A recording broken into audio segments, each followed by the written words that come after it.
معركة كيس الموت أو موقعة خط المرحلة الرصاصة، وربما حرب الدبابات المتجاورة، أو اشتباكات الحرس الجمهوري العراقي وألفا برادلي الأمريكي.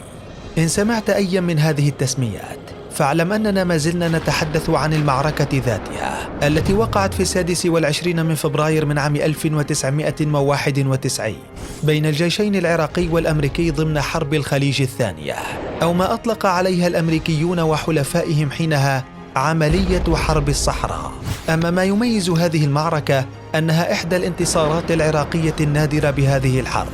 حتى اعتبرها خبراء عسكريون واحدة من أكبر معارك الدبابات بالتاريخ المعاصر، حين التقت دبابات العراقيين تي 72 مع دبابات الأمريكان برادلي وجها لوجه وسبطانة لسبطانة، بعد حيلة عسكرية عراقية جرت آلاف الجنود الأمريكان من الفيلق السابع ليقعوا في كمين محكم رسم على شكل فكي كماشة، ما مكن قوات الحرس الجمهوري العراقي والقوات الخاصة من محاصرة وقتل مئات الجنود والمظليين الأمريكيين،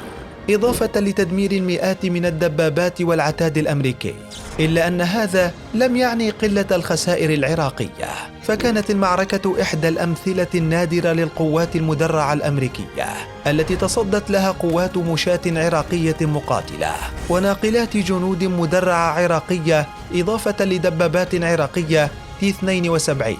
لتكلف المعركة جيش صدام حسين إبادة فرقة عراقية كاملة تدعى توكلنا، قبل أن تتوقف الحرب بعدها بساعات، ما نتج عنه توقيع اتفاقية خيمة صفوان ووقف إطلاق النار. فماذا حدث في هذه المعركة؟ وكيف أدارها الحرس الجمهوري العراقي؟ خدعة كيس الموت. في الأيام الأخيرة لحرب الخليج الثانية التي دارت رحاها بين تحالف قادته أمريكا والعراق عقب غزو صدام حسين للكويت، ورغم وقوع مجزرة طريق الموت بتاريخ 26 من فبراير من عام 1991 حينما دمر الطيران الأمريكي نحو 1500 آلية عراقية منسحبة وقتل معظم من فيها، إلا أن مهمة الحرس الجمهوري العراقي بقيت تأمين انسحاب فرق الجيش العراقي على محاور أخرى عبر تأخير هجوم متزامن للفرقتين المدرعتين الأمريكيتين الأولى والثالثة، إضافة لفرقة المشاة الأولى وفوج سلاح المدرعة الثاني الأمريكي.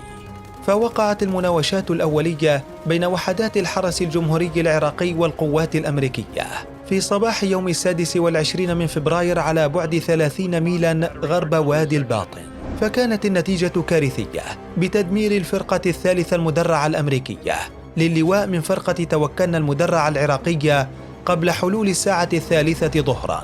لتبدأ بعدها فرقة أمريكية من برادلي منتمية إلى السرب الرابع من فوج الفرسان السابع استطلاع المدرعات والدبابات العراقية عبر مناورة تسمى شاشة الجناح على طول الحدود الجنوبية بين فوج الفرسان المدرع الثاني ومناطق الفرقة المدرعة الثالثة التشغيلية الأمريكية،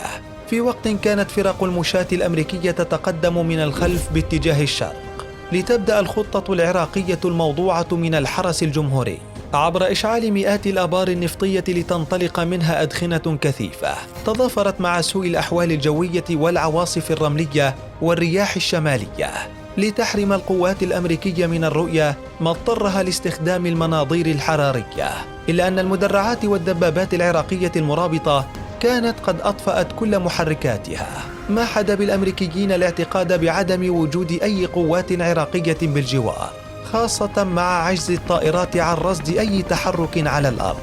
جراء أدخنة احتراق النفط والعواصف الرملية. بينما كانت الاتصالات الواردة لقوات الاستطلاع الأمريكية من القيادة العامة للفرقة الثالثة المدرعة تفيد بعدم وجود أي وحدة للعراقيين على طول الحدود العراقية الكويتية، قبل أن تقع المفاجأة القاتلة عندما اكتشفت القوات الأمريكية الزاحفة أنها على بعد 300 متر فقط من كمين عراقي مشكل من مدرعات ودبابات تي 72، وهي الخدعة التي أطلق عليها فيما بعد اسم كيس الموت،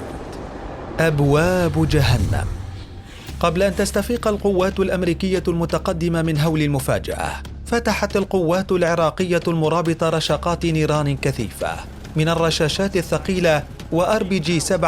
وصواريخ ماليوتكا. وحينها اعتقد القائد الأمريكي أنهم كانوا يشتبكون مع قوات المشاة التي تم دعمها من قبل المركبات القتالية المدرعة BMP-1، لكنه أدرك بعد فوات الأوان أنهم كانوا يتلقون أيضاً ضربات قاتلة من دبابات رئيسية. ولتقليل الخسائر حاولت القوات الأمريكية فتح وابل كبير من النار وإطلاق صواريخ BGM-71 تاو ومدفع 25 ملم ومدفع رشاش، إلا أن الإطلاق الأمريكي العشوائي أدى لعطب دبابات أمريكية ومقتل كثير من الجنود الأمريكيين بنيران صديقة. وقد استمر الاشتباك لمدة ساعتين تقريباً حتى نفدت ذخيرة القوات الأمريكية واضطرت للانسحاب، وهو ما برره قائد فرقة ألفا الأمريكية المقدم جيرالد دافي بقوله لاحقاً: كنا 10 مرات قريبين جدا من العدو أكثر مما كان مخطط له. لتغدو معركة كيس الموت إحدى الاشتباكات القليلة التي تمكن فيها درع عراقي من صد هجوم أمريكي. ورغم الخسائر الكبيرة للأمريكيين إلا أن قواتهم المدرعة استطاعت إبادة معظم فرقة توكلنا العراقية التابعة للحرس الجمهوري. وأنت برأيك، هل تعد مثل هذه المعارك نصراً للعرب رغم الخسائر الفادحة؟